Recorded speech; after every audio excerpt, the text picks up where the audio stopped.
you drive. Well, Massachusetts has a mandate to drastically reduce its emissions, and a new bill to try to get us there has lit up social media with claims that lawmakers want to limit your driving. Well, tonight, Brandon Truitt took a trip in search of the truth. The state passed a law a few years ago that requires them to get to zero emissions by 2050. That is a steep hill to climb. Lawmakers behind this proposed bill say it helps get them there while expanding transportation options.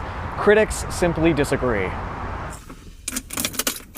If you're used to turning the key and strapping in, you're not alone. The state says about 70% of us drive to work or wherever we're going, and that means a lot of us are sitting in this. But there's a bill being considered by lawmakers on Beacon Hill that's getting some attention. Its purpose is to align the state's transportation plans with its mandates and goals for reducing emissions and vehicle miles traveled. But it's that last part that has some people concerned. Ultimately, what this is about is control and limiting transportation. And if you do need to transport yourself, doing public transportation. Paul Craney is the executive director of Massachusetts Fiscal Alliance and says they advocate for fiscal responsibility and transparency.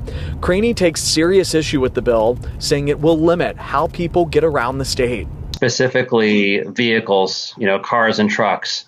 What they're trying to do is put mechanisms in place to limit mobility. This bill does not do that. This bill doesn't impose restrictions on how much Massachusetts residents can drive, nor where they can drive. Senate Majority Leader Cynthia Cream is the lead sponsor of the bill and says it's designed to increase transportation options. More walking, biking, and train options could mean more cars off the road. It doesn't include fines, penalties, taxes on personal vehicle use. I read the bill. It doesn't mention penalties for driving, but it does reference the zero emissions mandate and reducing vehicle miles traveled goals, but it's open-ended on how they do it.